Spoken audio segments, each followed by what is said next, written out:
귀한 분을 모셨습니다. 메리츠증권의 윤여삼 연구위원님 나와주셨습니다. 안녕하세요. 안녕하세요. 네. 안녕하십니까. 네, 오늘 날짜에 딱 맞춰서 이렇게 나와주셔서 감사 먼저 드리고요. 네, 딱 이렇게 맞춰서 불러주셨습니다. 네, 오늘 한국은행이 기준금리 0.25% 25bp 인상했어요. 어떻게 보셨나요? 예, 뭐 저는 뭐 제 입장부터 얘기 드리면 당연히 25bp라고 생각을 해왔는데 사실 10월 달까지만 해도 미국 쪽 중심으로 해서 우리나라도 여전히 물가에 대한 뭐 부담, 우리나라도 지금 뭐 얼마 전까지 전년 대비 6%대 소비자 물가가 뭐 조금 좀 빠져도 5% 후반대. 그렇죠.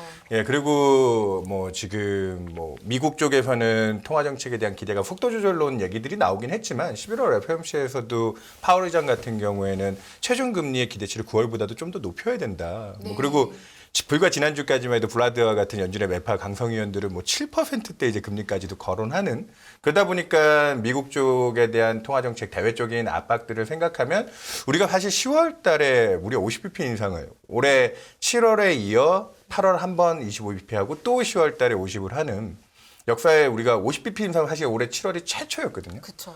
예, 그렇게 해서라도 좀 무리한 금리 인상 기조가 좀 이어진다고 봤는데 이번 10월에도 50bp 인상이 불과 이제 미국의 그 10월 CPI 둘째 주에 확인하기 전까지는 국내 쪽에서도 애널리스트들이라든지 분석가들이 그런 바깥의 유인이라든지 뭐 그리고 지난달에 가장 또 큰 문제가 됐던 외환 시장에 대한 걱정.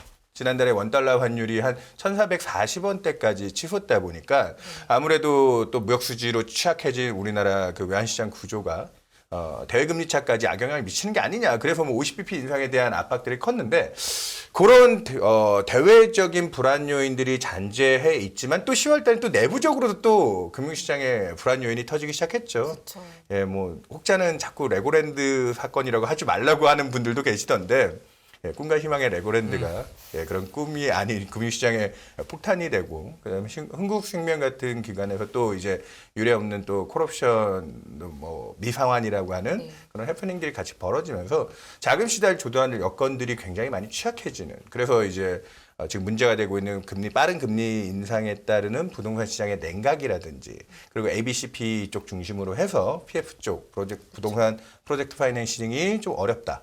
그것 때문에 저는 사실 원래는 저도 10월 초까지만 해도 이번 달에 50까지는 아니어도 기준금리 최종 터미널 레이트라고 하는 이번 인상 국면의 끝단은 우리나라도 3.75 정도까지는 각오해야 되지 않을까라고 생각했는데 네. 생각보다는 우리 통화정책의 긴축에 대한 부작용들이 그런 신용시장에 대한 악재로 적용되는 걸 보면서 이건 터미널 레이트 값도 좀 낮춰야 되고 이번 11월 금통위에서 대외 여건만 보고 외환 시장에 대한 안전성 때문에 자칫 그런 큰 걸음을 했다가 오히려 뭐 요즘에 그런 표현들도 많이 쓰던데요.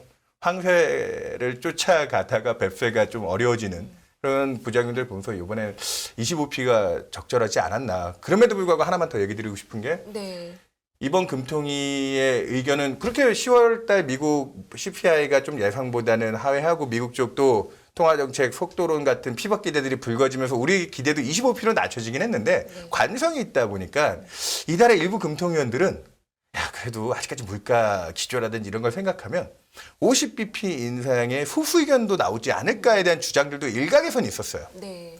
근데 이번 금통위는 그런 긴축 여건에 대한 부담이나 내용들이 싹 덮인 채 25bp 인상 만장일치로 이제는 속도 조절에 들어갈 단계에 들어왔다. 그런 게 이제 오늘 채권 시장 쪽에서 먼저 좀 완화적인 비둘기적으로 해석이 됐고 그 온기들이 오늘 주가도 좀 괜찮았고 특히 외환 시장에서 또 엄하게 원달러 환율이 전일 뭐 미국의 그 10월 FOMC 의사록도 좀 도비시한 게 있긴 했지만 우리 금통위 이후에 한 10원대 떨어지던 그 환율이 25원까지 낙폭을 확대하더라고요. 네. 그리고 많은 분들이 좀 의아하실 수는 있는데 저는 오늘 금통위의 우리나라의 통화 정책에 대한 기대가 통제가 된 게 대금리차 측면에서 뭐 이건 미국보다 우리가 금리가 더 올라갈 수 있는 룸이 낮아진다고 하면 뭐 일각에서 많이 걱정하신 자본 유출에 대한 염려. 근데 오늘 총재도 그걸 명확하게 얘기하셨어요.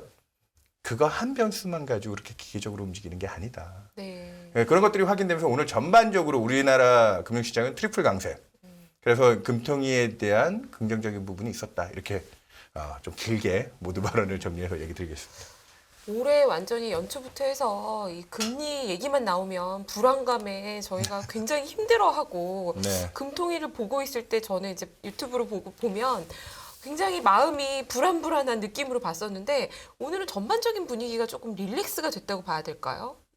그러니까 이게 이렇게 뭐 이렇게 좀 방금 얘기했다시피 영어로 하면 릴렉스고 국내 말로 하면은 좀 완화적으로 완화적이다. 완화적으로 하면 우리가 좋아하는 이징이 좀 된 건데 아까 얘기드렸다시피 총재도 분명히 10월 달에는 그리고 10월 전에 한 8월 달에 잭슨홀 컨퍼런스 때부터 시장에서 또 많이 집중했던 게 우리는 연준 통화 정책에서 자유롭지 못하다는 그 총재가 꺼냈던 그 발언. 그것 때문에 미국의 터미널 레이트 최종 금리의 끝단이 자꾸 높아지는 거에 대해 우리도 그걸 반영해서 가야 되는 게 아닌가. 저는 또 그렇게 생각하시는 분들한테 좀 반문을 하고 싶은 게 뭐 블라드 같은 사람이 미국 기준금리 7%대 상단도 뭐 얘기를 하는데 대외금리차 여건만 따진다면 우리나라 기준금리 뭐 그러면 한 6%? 한 최소한 5% 중반까지도 가야 되는 건가? 대금차 여건으로만 치면은 역사적으로 역전됐던 폭이 한 150bp 이상 된 적이 별로 없고 한 100bp 내외 정도가 적절하다고 보시는 시각들이 많더라고요. 그런 분들한테는 과연 우리가 미국이 그렇게 물가 때문에 하면 우리도 어쩔 수 없지요라고 하는데 제가 봤을 때는 그런 식의 대외 여건 오늘 총재가 거기에 아주 큰 방점을 찍으셨어요. 그때는 연준의 통화 정책이 외환 시장 특히나 달러 강세 쪽에 영향을 주면서 일부 아까 얘기 드렸지만 무역 수지 때문에 취약해진 우리나라 환율의 변동성 속도 이런 쪽의 불안 때문에 우리가 7월에도 그랬지만 10월까지 뭐 우리나라 입장에서는 50bp짜리 빅스텝을 다양한 백그라운드를 줬지만 10월 달부터 거기에 따른 또 부작용으로 우리나라 단기자금 시장 중심으로 해서 뭐 지금도 CP 금리가 꺾이지 않고 있죠. 네. 그런 쪽에 신용 조달 여건에 악영향을 끼치기 시작했고 또 공교롭게 까마귀 날짜 배 떨어진다고 11월 달부터 미국 쪽 통화 정책에 대한 기대가 조금 유순해지니까 달러 강세가 자체적으로도 풀렸고 또 아이러니하게도 원화가 또 유독 강했습니다. 1,440원대 환율이 무려 뭐 1,350원 깨고 한 1,310원대까지 봤던 걸로 뚝 떨어졌습니다. 그 10월 미국 물가 하나만 보고 그렇게 시장이 변한 게 아니라 그 사이에 많은 백그라운드들 그리고 많이들 오해하고 계시지만 대외금리 차에 대한 그 부담 하나로 환율이 결정되지 않는다라는 건 최근에 뭐 금리차 역전에 대한 우려는 지금 더 커졌거든요. 네. 하지만 그것보다는 우리가 갖고 있는 우리 경제에 대한 취약성 부분을 오히려 이제 더 인지를 하고 금리는 내생 변수다. 네. 아까 얘기드렸다시피 잭슨홀 때부터 9월 FOMC까지는 미국의 통화정책 게이지가 높아질 때 외환시장에 주는 스트레스가 클 때는 그 부분에 대해서는 간과할 수가 없죠. 그러다 보니까 우리가 거기에 대한 방점이나 이런 걸 뒀지만 오히려 거기에 대한 텐션이 지금 풀렸고 10월 달부터는 우리나라 자체에 대한 문제들이 벌써 불거지기 시작했기 때문에 우리의 적정, 그래서 10월 달에 빅스텝을 하고도 그때 이미 한국은행 총재 입에서 나왔던 발언은 총재가 직접 터미널 레이트 수치를 제시했었어요. 근데 시장이 믿지 않았죠. 왜? 미국이 5%대 이상을 얘기하는데 우리는 과연 한국은행 총재가 얘기하는 3.5% 수준이라는 기준금리가 저 정도에서 그치는 게 맞는가? 라고 했는데 오늘도 50bp 인상은 없었고 지난달에 3%였으니까 오늘 만약에 50을 했으면 바로 3.5였죠. 그렇죠. 그 총재가 10월에 얘기했던 터미널 레이트를 바로 갈 거라고 혹 뭐 일부 언론에서는 총재가 말 실수한 게 아닌가.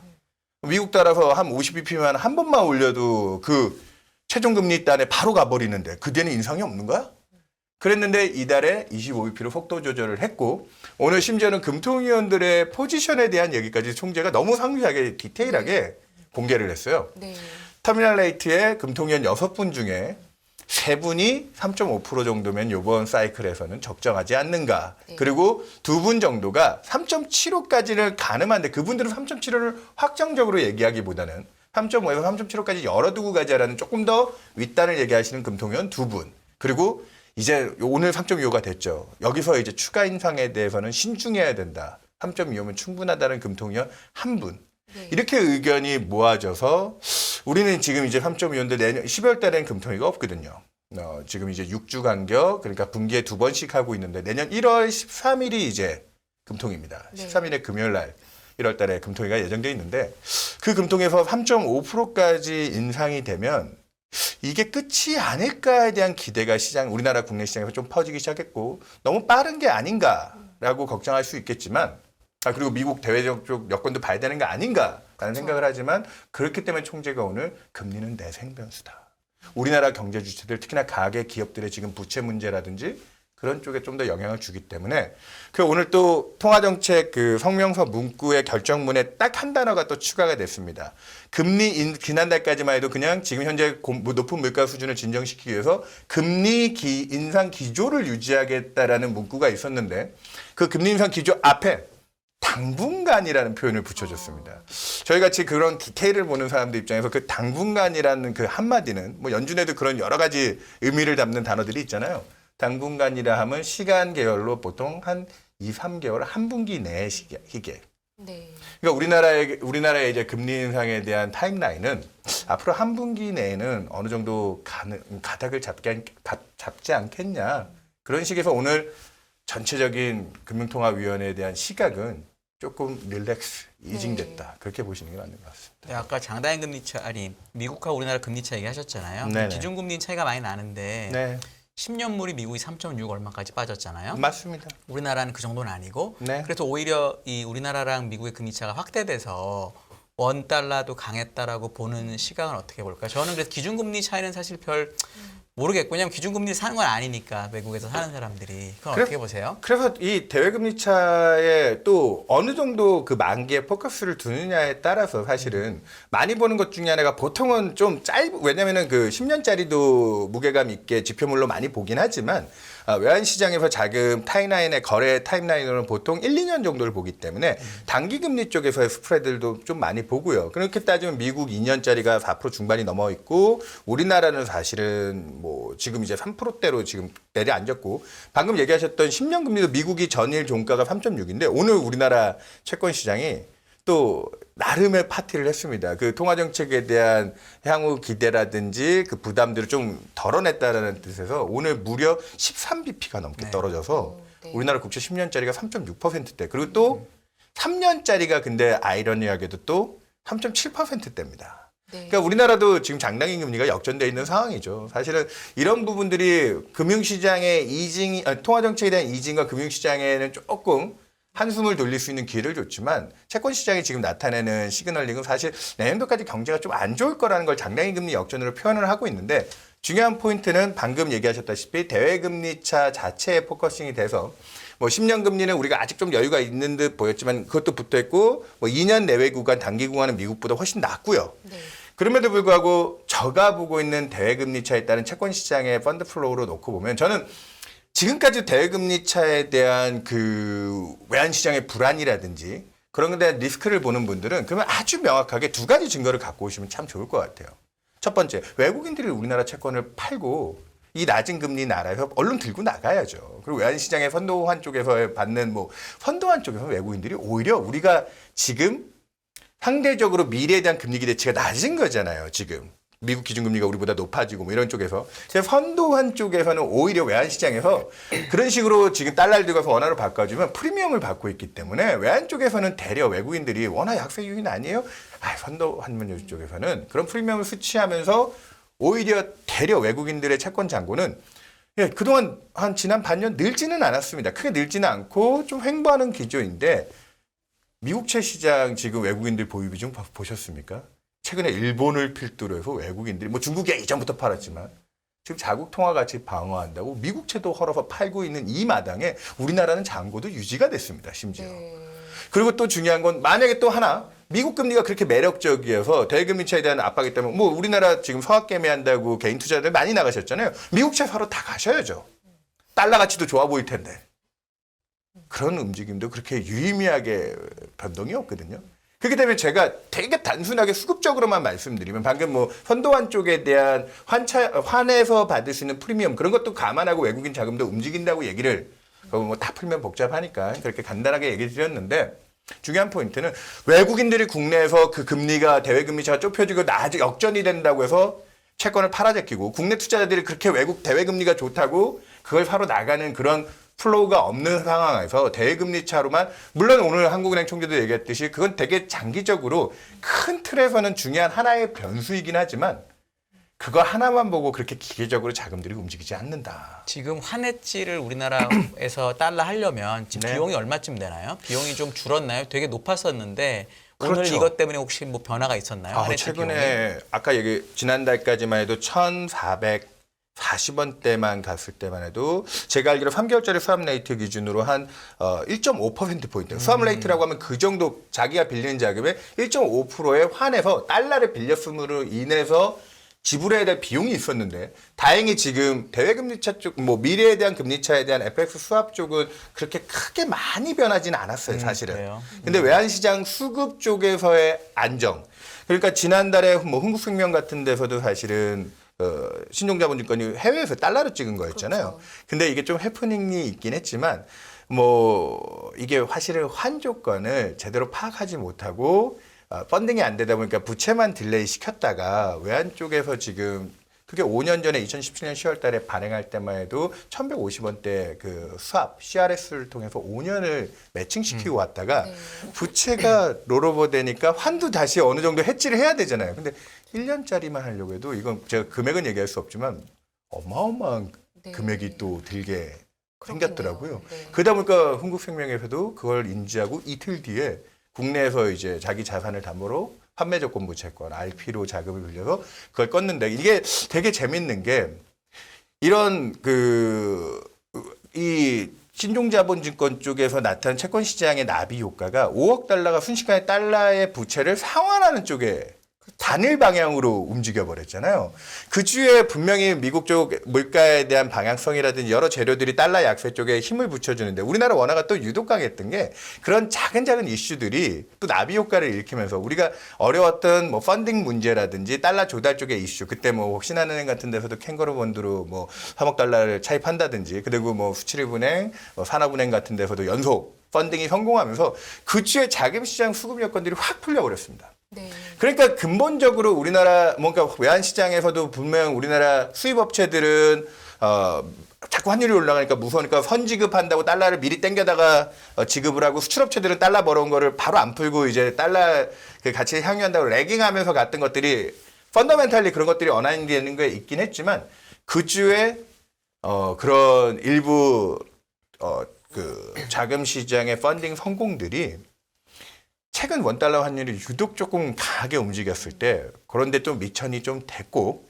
그래서 지금 전반적으로 대금리차 여건이랑 뭐 아까 얘기했다시피 환 빌리는 뭐 달러랑 교환하는데 선도 환율 뭐 수합 레이트 기준으로 놓고 보면 코스트 자체가 아주 그렇게 유미하게 변하지는 않았지만 전반적인 환율 영역대는 우리가 이전보다는 펀딩 능력이 좋아졌고 달러 자체의 강세 요인들이 좀 풀리면서 그것도 사실 좀 줄긴 했어요. 근데 금리차에 대한 영향이 그쪽은 또 크기 때문에 선도 환율 쪽에서는 아직까지는 미래 해지 비용에 따른 그래서 지금 해외 투자 나가는 게 굉장히 부담스러워요. 네. 많은 비용을 치르고 나가야 되고 아니면 달러를 네이키드로 나가면 최근에 좀 그래도 달러가 좀 싸졌으니까 네이키드로 나갈 만하지 않는가라고 하는데 주요국들 재정 환율, 뭐 적정 환율들 뭐 그런 거 있잖아요. 실질 실효 환율 가지고 추정해보고 하면 여전히 달러가 그렇게 싼 영역은 아니거든요. 네. 그러다 보니까 고민들이 좀 해외 투자 쪽에 고민이 여전히 많습니다. 그래서 저는 제가 계속 이 얘기를 좀 길게 드린 이유 중에 하나는 뭐냐면 아직도 오늘도 금통위 중에 기자분들 중에 대금리 차에 대한 질문이 꽤 많아요.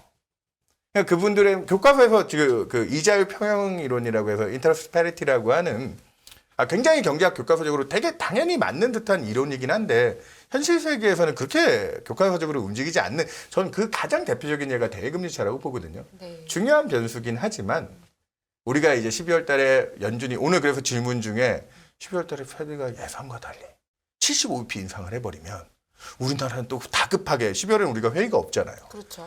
다급하게 임시금통이라도 열어서 대응해야 되는 거 아니냐 했더니 총재가 뭐 그런 뭐 가능성 자체를 다 닫아두면 안 되겠지만 과연 그리고 총재가 했던 말 중에 뭐 그래서 아니라고 했지만 제일 웃긴 게 뭐였는지 아세요? 우리가 만약에 그런 식으로 해서 12월 달 임시금통을 열고 들어가면 우리 안에서의 뭐 안도감이 조금 얻을 수 있겠지만 외국인들은 뭐라고 쳐다볼까 우리나라를?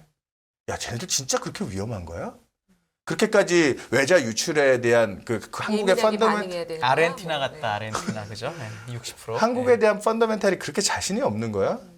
그런 불필요한 오해를 또 불러일으킬 수 있다는 게 오늘 총재가 했던 발언이기도 하고 저는 이전부터 그래서 지금 이제 대외금리차에 대한 논란은 한 150bp 이상 벌어지고 난 다음에 다시 한번 좀 진단해 봤으면 좋겠습니다. 그때 외환시장의 영향이나 이런 그런 파급 효과가 국내 경제에 미치는 게 중요하지. 네. 기계적으로 100은 괜찮고 150은 위험하고 그렇게 따지면 태국은 뭐 문홍철 연구원 여기 자주 출연하잖아요. 맨날 네. 얘기하잖아요. 태국은 지금도 10년짜리 국채 금리가 2% 중반밖에 안 됩니다. 그런 나라부터 사달이 났어야죠. 네, 그렇습니다. 그러면 이제 한국의 최종 금리는 위원님이 보시기에는 어느 정도 수준이 적정할 거라고 예상을 하고 계신가요? 예, 제가 오늘 뭐 어줍지 자료를 갖고 왔는데 네. 이 화면을 잠깐 띄워주실 수 있으면 이 화면에 그림에 나와 있지만 여기 나와 있는 게 뭐 대단한 건 아니고 여기 나와 있는 가운데 이 실제 우리나라 기준금리가 움직이는 라인에 가운데 뭐 중간선처럼 그어놓은 선이 하나 있잖아요. 네. 이게 저희가 가지고 있는 뉴욕 연은의 윌리엄스 총재가 갖고 있는 윌리엄스 모델이라고 해서 적정금리, 중립금리, 경제교과서에서는 자연이자율이라고 합니다. 네. 자연이자율이라고 하면 뭐 여기 시청자들께서 간단하게 이해하시면 금리가 높게 되면 사람들이 투자나 소비보다는 저축을 많이 하겠죠. 그렇죠. 근데 금리가 또 과도하게 낮으면 사람들이 저축보다는 소비랑 투자를 많이 하니 뭐 IS 곡선이라고는 저축과 투자가 만나는 그 중간쯤에 어느 쪽으로도 쏠리지 않게 저축이랑 투자를 어느 쪽으로 쏠리지 않게 딱 균형을 잡아주는 금리 옆에 R하고 별을 쳐놓습니다. 그걸 R스타라고 하는데 그게 자연이자율입니다. 네. 그 균형금리 측면에서 이걸 추정하려고 하면 그렇기 때문에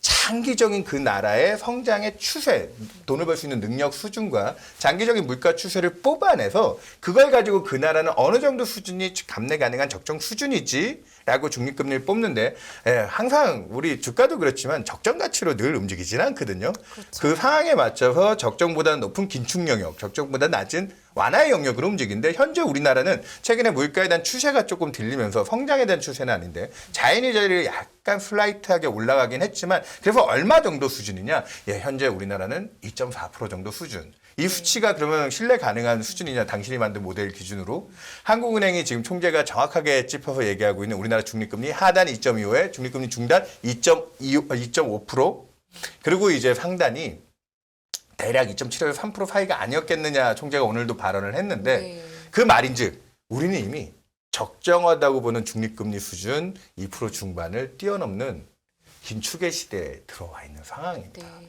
그렇기 때문에 지금 조달하시는 분들의 문제와 그리고 금리에 아까 올해 금통이 열 때마다 스트레스고 또 이번에 얼마를 올릴 거고 쉬지 않고 올리네 이런 걱정들이 누적돼 왔던 거고 그럼 그 임계치는 어느 정도냐? 저희가 보고 있는 요 표준 편차라든지 그리고 이제 적정 금리에 대한 괴리도 차이를 놓고 생각해 보면 저희는 이번에 우리나라가 제시할 수 있는 이거는 제가 그렇게 된다 보는 게 아니라 적정의 한계 수준으로는 대략 통계적으로 한 2표준 편차 정도 되는 상단 레벨은 4% 정도를 보고 있습니다.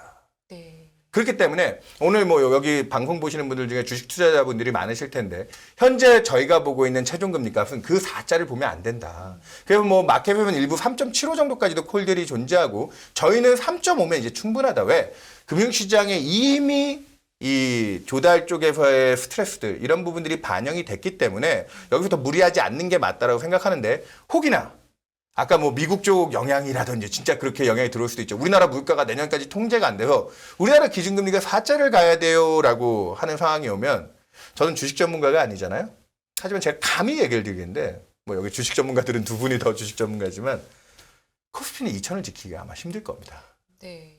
지금 뭐 이 조달 비용 때문에 사실 부동산 시장 벌써 냉각되고 뭐 아까 PF 얘기도 했지만 기업들도 지금 벌써 우리나라 뭐 정경련이나 대한항공회의소에서 조사해 보면 기업들이 감내 가능한 인계치 금리 수준이 3% 정도 내외라고 응답한 비율이 그 이하라고 응답한 비율이 80%가 넘습니다.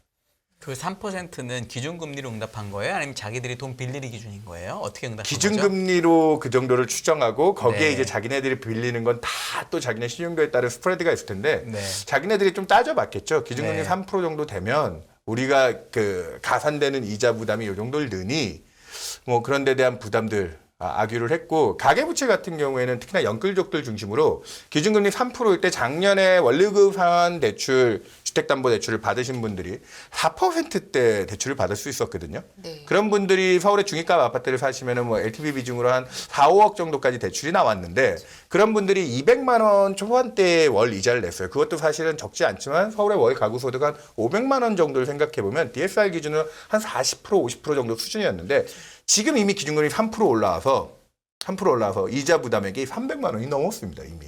그럼 DSR 기준으로 벌써 50을 초과해 한 60%에 근접하는 거고 3.75까지 지금 이제 내년 초까지 거기까지는 갈 수 있다는 기대들을 갖고 있잖아요. 3.75까지 가면은 원리부 상한부 주택담보대출은 8%그 정도 수준이면 300만 원 중반 정도 월 이자 납입을 하는데 DSR 기준으로 가계부채에 미치는 부담은 70%를 육박할 거다. 네. 그런 연끌족들이 서울에만 한 50만 가구 정도 추정하는 걸로 알고 있는데 그분들은 생활이 안 되시겠죠.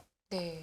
3.75를 가면 네. 시장 금리가 더 오를까요, 빠질까요? 저는 그게 제일 궁금하거든요. 사실 기준금리가 저희 투자하는 분들 입장에서는 중요한데 네네. 실제 투자하는 입장에서는 실질금리가 더 실제 시장금리가 더 중요하잖아요. 그러니까 아까 4% 가면 주가 2천 된다는 거는 시중금리가 너무 오르고 뭐 이런 약간 녹아 있는 거니까 그 부분의 의견은 어떻게 보세요?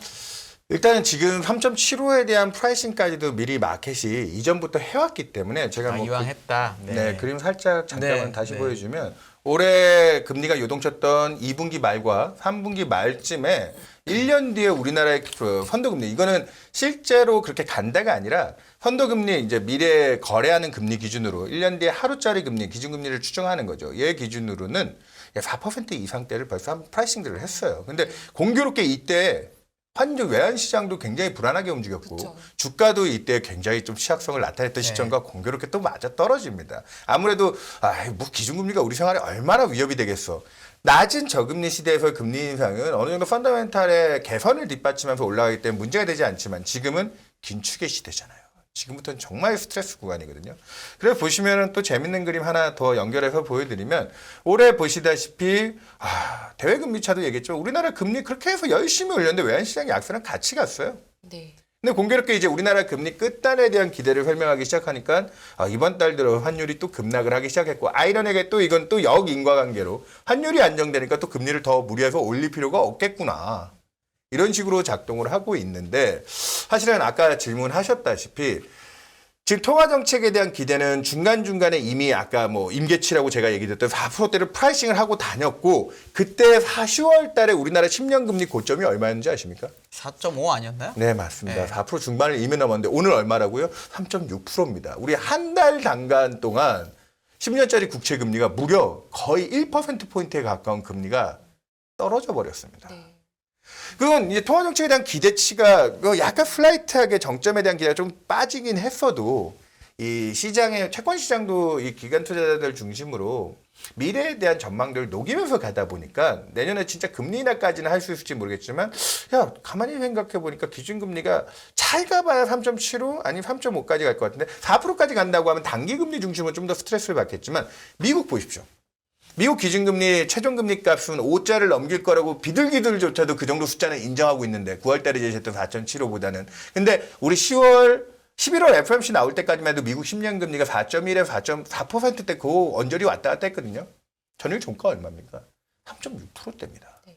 터미널 레이트에 대한 기대는 달라지지 않았고 오히려 상향하는데 채권 시장은 그 금리가 주는 이제 경제에 미칠 부정적인 영향들, 인플레이션을 확실히 좀 통제할 수 있을 거라는 그런 증거들 그거 기반 하에 장기 금리들이 좀 미리 빠지고 있어서 아까 얘기했다시피 그렇게 되면 오히려 주식시장 입장에서도 4%를 보면 망가진다라는 건 아마 차입하는 쪽 그리고 자산시장의 제일 몸통인 뭐 부동산이라든지 이런 부분들이 내년도까지 이 금리단에서의 스트레스가 있어서 주가들 같이 연동돼서 좀 타격을 받을 수 있지만 장기 금리들이 그 기준금리 올라가는 수준을 좀 무시하고 역전할 때 경제에 대한 부담은 생기지만 거기서 역으로 금융시장은 뭐 두 분 또 잘 아시겠지만 성장률 마이너스인 해 주가가 빠지지 않아요. 네. 지금처럼 긴축을 하는 돈을 빼는 시기에 주가는 떨어지죠.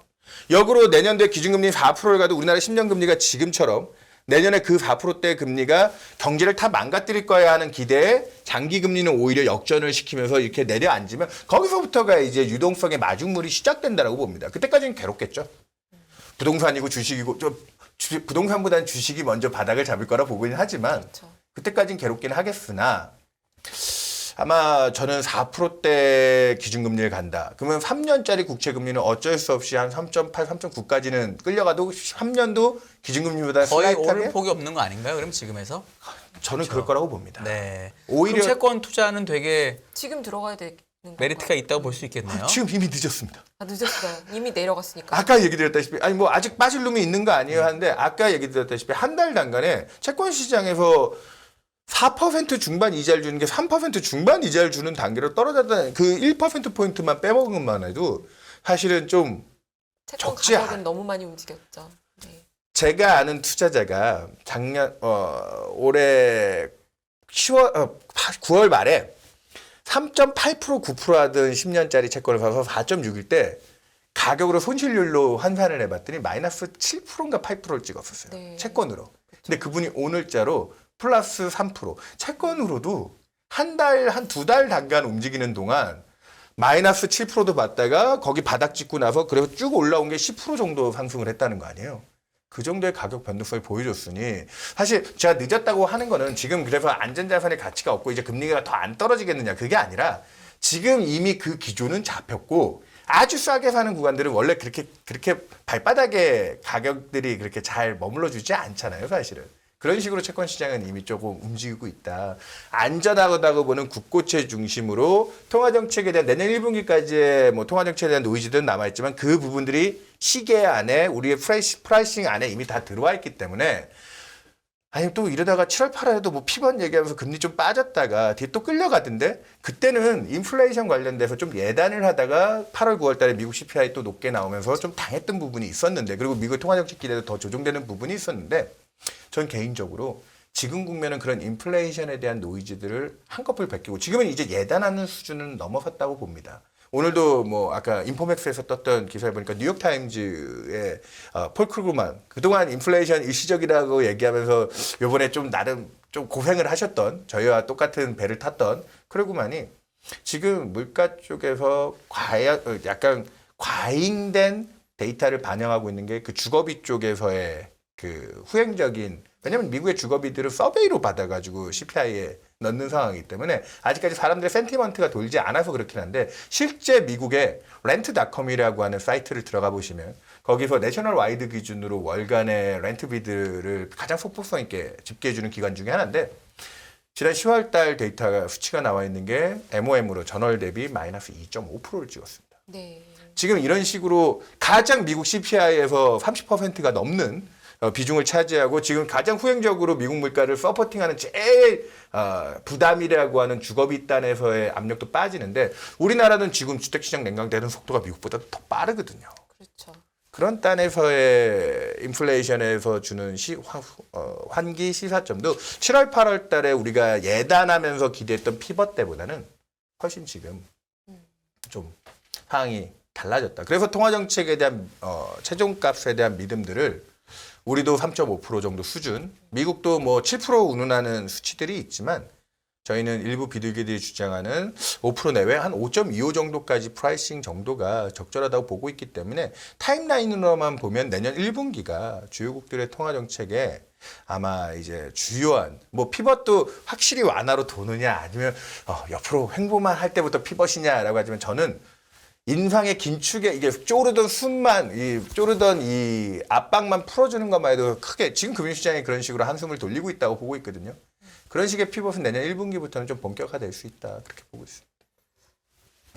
한국은 지금 기준금리 이제 올해는 더 이상 이제 금토위가 없잖아요. 네네.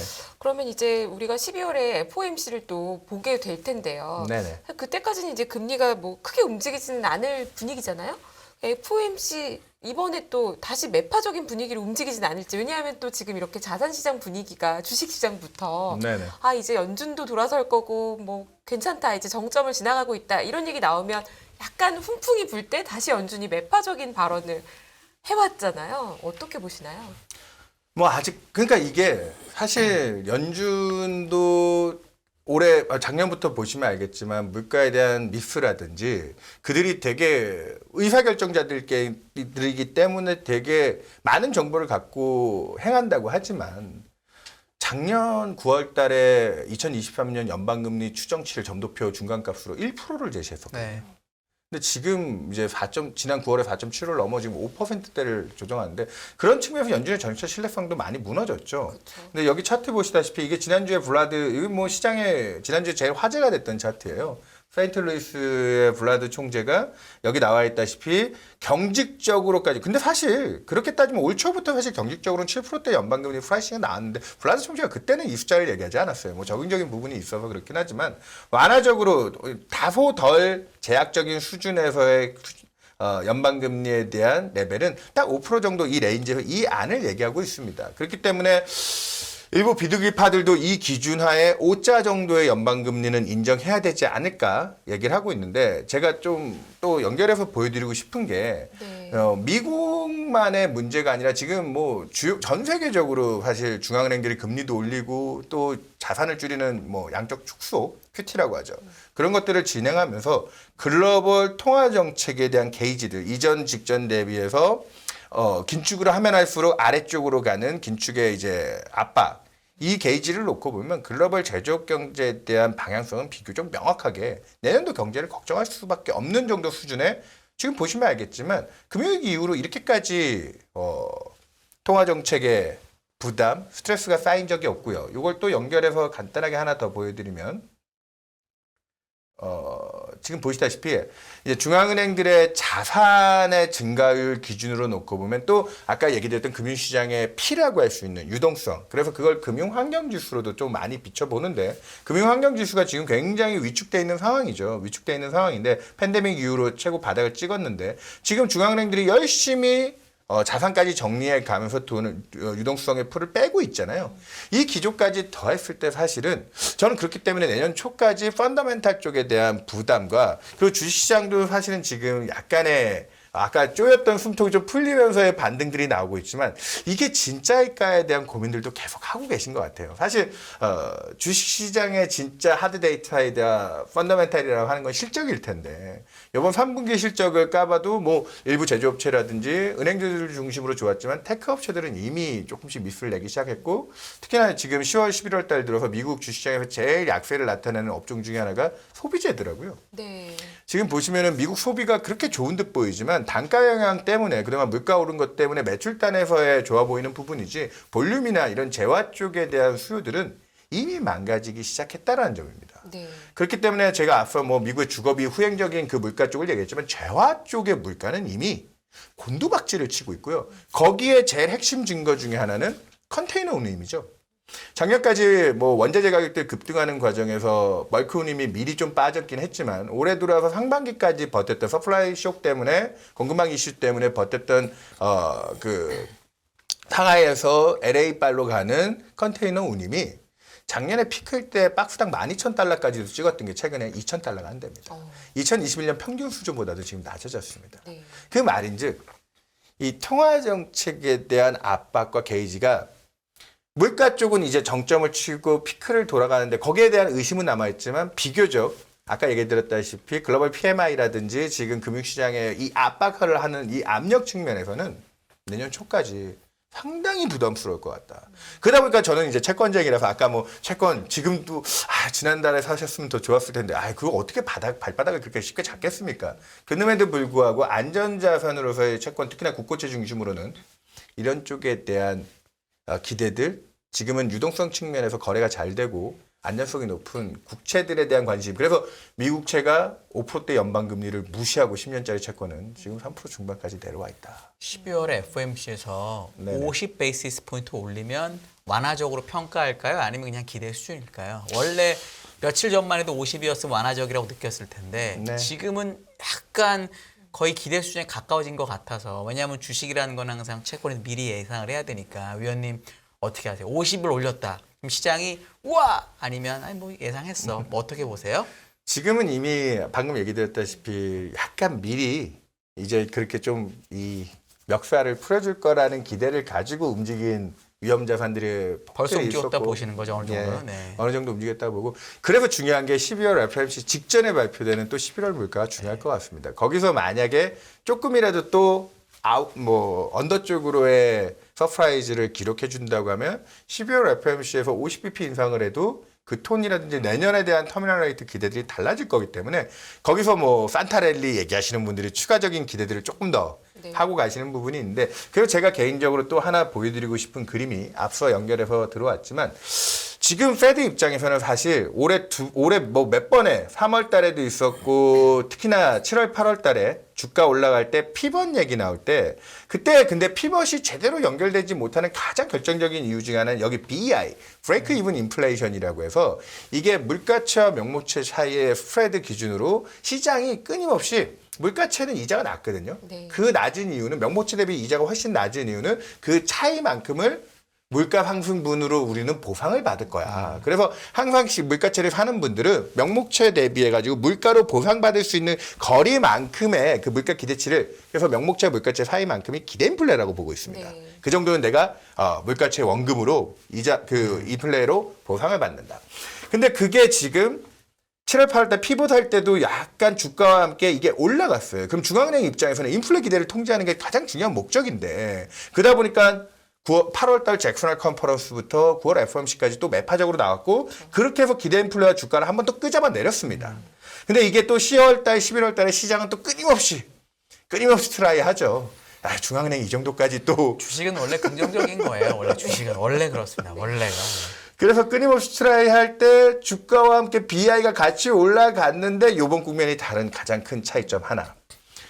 10월 미국 CPI가 아래쪽으로 서프라이즈를 내자마자 그나마 아까 12월 달 FOMC 전후까지 제가 보고 있는 제일 중요한 지수는 지금까지 보면은 시장의 기대 인플레와 주가가 같이 움직여 왔어요. 그 말인즉 중앙은행이 압박하는 게 조금만 풀려도 위험 선호도가 올라오지만 그 반대급부로 인플레 기대도 같이 올라가기 때문에 중앙은행은 그러면 어쩔 수 없이 이 철없는 시장 하면서 두 개 다 같이 때릴 수밖에 없었습니다. 네. 근데 지금 최근에 자체적으로 인플레 기대가 어느 정도 식기 시작하니까 미국의 팁스 금리, 그 실질 금리도 그 물가채 금리도 빠지기 시작하는데 BI가 같이 떨어져요.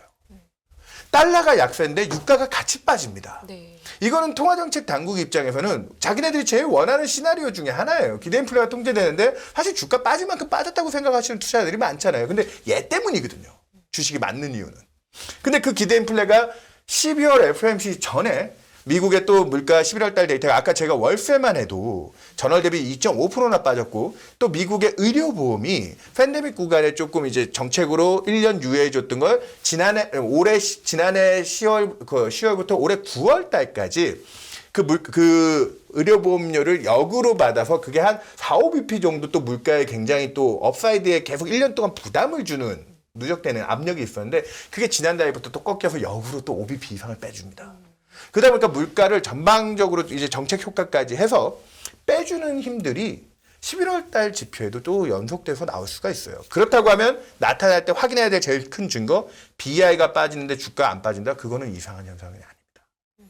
그게 이제 지금 그나마 같이 올해 정책에 시달려 오면서 같이 상반되어서 움직여왔던 주가 기대 인플레가 이제 디커플링을 해야지만 주식시장은 페드의 그 또 휘둘림에 당하지 않고 갈 수 있는 증거가 아니겠느냐. 완벽히 저걸 그대로 말씀을 받아들이면 진짜 만약에 저는 안 그랬으면 제발 좋은데 12월 13일 물가가 위로 올라버리면 다시 붙어버리겠네요.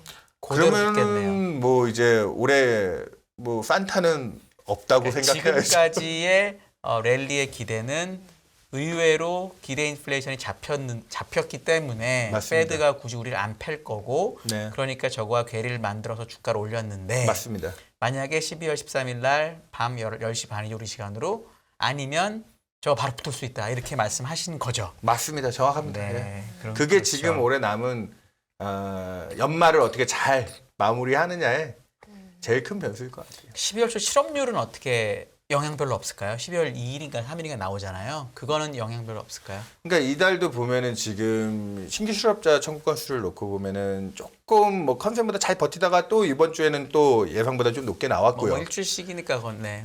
조금 기존은 이제 바닥을 잡고 다시 조금 늘어나느냐는 쪽인데 저희가 보고 있는 실업률의 선행 지표들을 놓고 보면 아까 기업 활동을 얘기 드렸잖아요. 지금 금리가 급등을 하고 원자재 가격과 달러 강세 때문에 전체적인 거시경제 비용이 저기 기업 활동 쪽에 미치는 부정적인 영향은 올해 4분기부터 본격화된다고 보시면 됩니다. 그 기조를 따라가면 지금 글로벌 PMI는 이미 기준선이 50 언더로 떨어졌고 미국 ISM 제조업 지수가 50포인트 정도에서 머물고 있는데 그조차도 내년 상반기에는 무너질 거고 그 ISM 제조업 지수가 기업 활동이 지금은 굉장히 양호하다고 보고 있는 미국의 노동시장. 예, 기업들이 어려워지기 시작하면 최근에 뭐 아마존이 뭐 10,000명 감원 얘기하고 뭐 트위터도 뭐 70% 날린다고 했다가 또 뭐 일론 머스크가 이제 끝났다 뭐 이 얘기도 하긴 하지만 내년 상반기에는 연준조차도 4.4%, 뭐 4%대 실업률을 얘기하고 있는데 저희는 이미 그런 기업 활동 지표들 그리고 미국의 부동산 시장이 또 실업률에 미치는 영향이 상당히 커요. 네. 주택 경기라든지 그쪽 거기 고용 창출력도 있기 때문에 그 두 개가 동시에 냉각되는 속도를 놓고 봤을 때 저희는 11월 고용 지표단에서 실업률 자체도 지난달에 뭐 3.5에서 3.7로 약간 좀 높아졌는데 저희는 이제 실업률의 기조 자체는 위쪽으로 이제 방향을 잡고 내년 초까지 저희는 뭐 레리 서머스 같은 사람도 얘기하고 있지만 연준이 너무 나이브하다.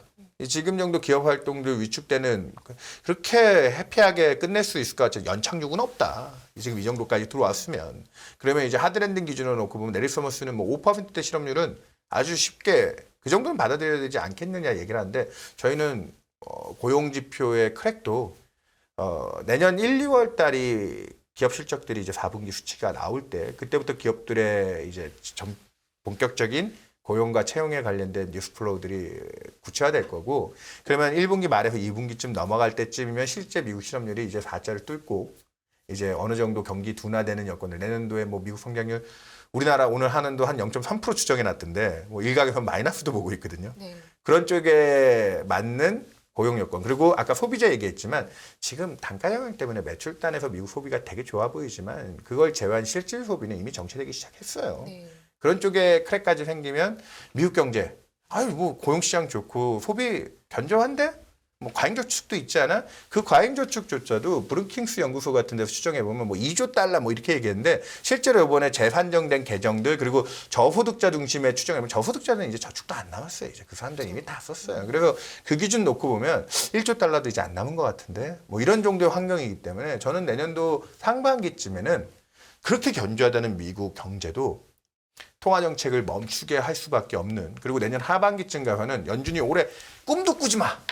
무슨 내년에 금리 인하야 라고 했는데 우리 위로 틀릴 때도 연준을 지금 못 믿고 신뢰성을 저버리고 왔는데 데이터 디펜던트하게 움직인다면 2018년에도 그랬거든요. 네. 2018년 12월 달에 연준 점도표는 그때 당시 2.5% 기준금리를 2019년에 3%로 올린다고 했습니다. 근데 2019년에 미국 연방금리 어떻게 끝났는지 기억나십니까? 내렸죠. 0.5인가 1.1인가 열심히 그랬나요? 내렸죠. 75bp 내려가지고 네. 그때 미중 간의 갈등 때문에 그해 네. 연말은 1.75로 끝냈고 1.75 였군요. 2020년에 이제 그렇죠. 팬데믹 들어오면서 제로 금리를 갔는데 2019년에 이미 연준은 점도표로 3%가 아닌 제시했던 3%가 아닌 1.75를 기록하고 끝냈던 경험도 있습니다. 제가 실을 왜 여쭤봤냐면 이제 장기적인 게 단기적인 12월의 흐름으로만 보면 만약에 12월 초에 실업률이 예상보다 높게 나오면 네. 요즘 bad news is good news잖아요. 맞아. 그리고 다시 13일에 물가가 좀 안정적이고, 떨어지고 뭐 예. 이렇게 해갖고 사람들이 와 이제 진짜 연준이 다 풀어주는 거 아닌가? 이런 기대를 혹시 하시는 분들이 있을 수도 있는데 그거에 대해서는 혹시 어떻게 보세요? 그러니까 그거 저는 진짜 인디언 썸머라고 보는 거예요. 왜냐? 인디언성은 비 오고 끝나는 그냥 잠깐 밝은 건데요. 잠깐. 네. 맞습니다. 그러니까 이게 그렇게 돼서 유동성 측면에서는 마중물은 마련되지만 저는 아직도 보는 게 아까 얘기 드렸던 진짜 저는 이제 bad is good이라는 단어는 사실은 올해 7, 8월 달에 피번 얘기 나올 때 무리한 긴축에 대한 프라이싱을 하지 않았을 때 논리고 지금은 이미 제가 갖고 있는 자연이자율 추정으로 아까 뭐 이 표준표 저쩌고 미국 우리나라 얘기했잖아요. 미국도 그런 식으로 해보면 5.25 정도인데 그걸 지금 트라이하고 있는 과정이거든요. 미국도 역사적으로 꼽고 보면 굉장히 강력한 긴축이에요. 여기서 지금 시장이 이제 너무 막혔던 숨이 좀 풀리니까 이게 살 것 같다고 해서 지금 반등들은 하고 있지만 전 개인적으로 내년 1분기에 배드 이즈 배드를 인정할 때까지 완전히 안심할 수 없다. 그리고 그 배드 이즈 배드에 아까 실적이라는 게 저는 매크로를 보는 사람이기 때문에 저는 주식 전문가는 아니지만 지금 미국 어닝이 내년도 전망도 올해보다 높은 수치를 제시할 정도로 굉장히 낙관론을 좀 지지하고 왔거든요. 근데 이게 지금부터 조금씩 까이기 시작하더라고요. 그런 것들을 확인하는 과정 속에서 지금 미국 실업률이 좀 낮게 나오고 그리고 물가가 좀 잡힌다는 거에서 뭐 12월 달은 잠깐 또 추가 반등이 있을 수 있습니다. 7월 달에도 나스닥이 10,000에서 12,000을 갔으니까요. 그런 식의 약간의 일종의 반등들이 조금 더 그러면 진짜 산타랠리까지 볼 수 있다라고 기대하지만 그 상승세는 매드캡 바운드가 그때 20% 정도 수준인데 지금도 사실 바닥에서 10% 이상 올라왔거든요, 사실은. 그 기대치를 높게 가져가기보다는 내년 초에 맞이해야 될 펀더멘탈 나쁜 걸 나쁜 거라는 걸 진짜 인정하는 과정. 그리고 그 중심에는 아까 얘기드렸지만 자산시장에서 제일 몸통인 주택시장이 흔들릴 때 주식시장이 물론 먼저 빠졌기 때문에 바닥치고 먼저 오르긴 하겠지만 그 우리나라는 특히나 미분양 중심. 미국도 지금 주택 경기가 다른 나라보다 상대적으로 좀 빠지는 속도가 덜하다고 하지만 안심할 수 없을 거거든요. 걔네도 모기지 금리가 7%대 뭐 금융위기 이후 최대치인데. 그런데 그런 단에서 저는 내년 초에 뭐 미국 아이비들 중에서도 그래서 내년 진바닥은 내년 1분기 때 콜들이 좀 많은데 판타랠리를 주장하는 일부 하우스도 제가 뭐 그들을 동의해서 그런 게 아니라 매크로 플로우를 보다 보면 12월 달에 일시적으로 나쁘게 나오는 배드이즈 굿은 내년 초에 확인해야 될 배드이즈 배드를 대비해서 좀 뭔가 대비하고 인디안 썸머 때 인디안들이 진짜 월동 준비하는 거거든요. 네. 전 딱 내일 겨울이 아주 추울 것 같지는 않아요. 제가 봐도 뭐 주가가 전저점을 뭐 유의미하게 막 엄청나게 깨고 내려갈 것 같지는 않지만 겨울이 끝나지는 않았다. 그러니까 지금 시장에서 의견들이 얕은 침체냐 아니면은 경착륙이 일어나느냐 요게 이제 의견이 좀 분분한 것 같아요. 네. 위원님 보시기에는 경착륙은 없다는 쪽이신가요? 아니면 경착륙 가능성도 열어두고 봐야 된다라는 시각이신가요? 왜냐하면 금리를 인상을 멈춘다고 해서 바로 내릴 것은 분명히 아닐 것이기 때문에 그때가 더 위험하다라고 보시는 분들도 계시거든요. 그러니까 제가 아까 얘기 드렸던 게 제가 막 금리 전문가라고 하면서 뭐 아까 어줍지 않은 무슨 뭐 윌리엄스 모델이 어쩌고 장기적인 성장과 물가 추세 중립금리 하에서의 이번 적정의 한계는 미국 제가 추정한 수치는 미국은 5.25고 우리나라는 4%입니다. 그러니까 그 수치 이상을 프라이싱하지 않는 단계에서는 지금 보고 있는 마일드 리세션 정도 수준에 그냥 그래 나쁘겠거니 해서 그 정도 수준에서 그리고 뭐 잠깐 뭐 그냥 살짝 한 대 맞는 수준에서 끝나는 거지 구조적인 침체를 얘기한다고 하면 내년에 미국의 뭐 금리 인하는 당연히 나와야 되고요, 사실은. 네. 뭐 오히려 진짜 공격적인 미국 중립금리는 한 우리나라는 2% 중반이라 했지만 미국은 그 기준으로 추정하면 한 2.8% 정도 되거든요. 그래서 지금 당장 만약에 그런 구조적인 침체가 온다고 하면 올해 말에서 내년 초쯤에 미국 10년 금리 3자를 깨고 그 중립금리에 아마 가서 들러붙을 겁니다.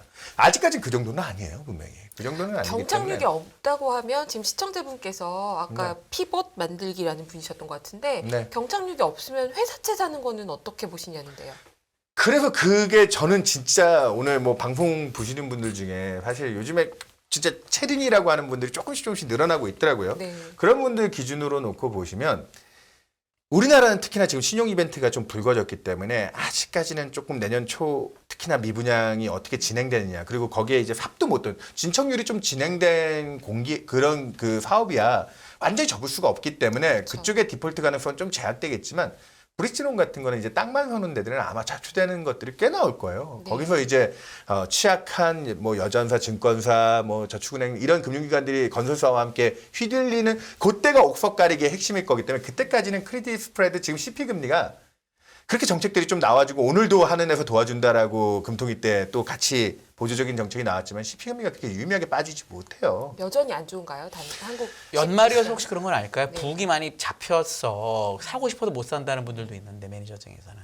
그것도 맞긴 한데 네. 자금시장 비수기인 것도 분명히 존재하는데 네. 그래도 또 내년 장사 생각하시는 분들 중에는 그런 리스크가 없다고 하면 지금 매도 가능 중심으로 채권을 또 사들어가는 기관들도 있어요. 근데 이제 그런 쪽에 대한 베네핏을 생각하시는 분들은 우리나라 안에서 크레딧은 저는 내년 1분기에 그 진짜 지금 버려진 국채 대비 이 높은 금리 뭐 예를 들면 한전채 같은 건 지금 아직도 5% 중반 이상의 일들을 주고 있는데 네. 내년에는 분명히 한전이 올해보다 적자폭을 줄일 겁니다. 그리고 최근에 전기료라든지 관리 물가들도 높여가면서 그걸 적용을 하고 있기 때문에 내년도에 한전채 발행이라든지 이런 물량이 줄기 시작하면 우량한 공사채라든지 뭐 금융채들, 은행 뭐 그쵸. 그다음에 뭐 카드사 같은데 채권들 스프레드 지금 많이 벌어져 있거든요. 걔네들은 정말 저축 목적 측면에서는 지금 관심 있게 봐서 내년 1분기 단에 들어갈 때고 그리고 글로벌리 놓고 봤을 때도 아주 하드한 침체가 아니면 미국 하이드 스프레드가 그래서 지금 생각보다 굉장히 견조해요. 오히려 메리트가 없을 정도예요. 네. 좀 리스크를 반영해서 벌려줬어야 통화정책 완화되고 그런 피벗 기대에 들어왔을 때 그 가치를 좀 더 메리트를 보고 들어갈 텐데 어느 기관인가 제가 BCA인가 어디 리포트를 하나 보니까 지금은 그런 하이드를 살 바에는 차라리 주식을 많이 조정받아 있는 성장주와 같은 쪽에 관심을 금리가 전체적으로 안정되는 데 베네핏은 프리미엄은 그런데 더 있지 않겠냐 뭐 이런 콜들도 봤거든요. 그러니까 해외 쪽의 크레딧은 아직 관심이 그렇게 메리트가 많이 높다는 쪽은 아니고 정말 관심 있는 분들은 오히려 유럽을 보셔야 되고 그쪽은 좀 아직도 싸니까 네. 우리나라는 내년 1분기 미분양 시장 여건들을 보면서 저축 수단으로서의 채권의 역할을 할 수 있는 기회가 있다. 그래서 저는 한 5% 중반대 수익률을 담보할 수 있는 크레딧들, 우량 크레딧들이 내년 1분기까지는 좀 있을 거라고 보고 있고요. 그런 것들을 내년 1분기에 미분양이 좀 시작될 때부터 관심 있게 보시면 기회가 되지 않을까요? 뭐 그러면 또 역으로 야 그러면 또 우리나라도 주식이 나온 거 아니냐 그때가? 네. 예, 그렇게 생각할 수 있는데 그냥 고민 안 하고 깔고 가는 자산에서 측면에서의 하나의 관심이고 주식 투자 열심히 하시는 분들은 내년 그때쯤이 우리나라 주택시장의 본격적인 위기가 시작할 때가 아마 위험자산들의 앞서 움직였던 조정받았던 위험자산들의 기회가 있지 않을까 그렇게 생각하고 있습니다. 네. 그러면 지금부터 내년 1분기까지는 오히려 지금도 사실 그 크레딧 스프레드가 굉장히 높은데 네. 아직은 조금 더 올라갈 수도 있다라는 관점이신가요? 지금도 사실 기업들이 조달하려면 굉장히 어렵거든요. 맞습니다. 연말 비수기이기도 하고 지금은 정책들이 쏟아지면서 커버를 해주고 있기 때문에 아까 얘기드렸던 진짜 이제 이게 진짜 보석인지 돌인지를 가리고 있는 과정이라서 그것들을 좀 판단하는 데는 시간이 걸려서 스프레드 자체는 아직 공격적으로 줄일 단계는 아니고 국채금리가 너무 빠지니까 절대금리들은 크레딧 시장도 조금 진정은 되는데 네. 그래서 오히려 스프레드는 더 벌어지고 벌어졌죠. 있어요. 예. 네. 그래서 그런 부분들의 메리트는 조금 시간을 가지고 접근하셔도 괜찮을 것 같아요. 선별을 하는 시간 정도는 조금 필요하다. 네, 이렇게 맞습니다. 좀 보면 좋을 것 같네요. 네. 네, 저희가 오늘 금통위가 있는 날 소중한 의견 감사드리고요. 네. 앞으로도 중요한 날마다 모시고 또 함께 의견 나눌 수 있으면 좋을 것 의견이 같습니다. 명확해서 너무 좋습니다. 그러니까 지금 정말로요. 시청자분들 반응도 네. 굉장히 좋으시고요. 네, 네. 뭐 틀리더라도 일단은 말은 똑바로 하고 가려고요. 감사합니다. 즉답 네. 바로바로 해주셔서 저희도 너무 잘 들었습니다. 네. 이만 보내드려야 될 것 같고요. 네. 메리츠증권의 윤여삼 연구위원님과 함께했습니다. 감사합니다. 네. 감사합니다. 감사합니다.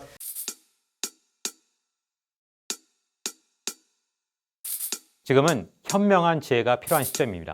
딱 10분만 투자하세요.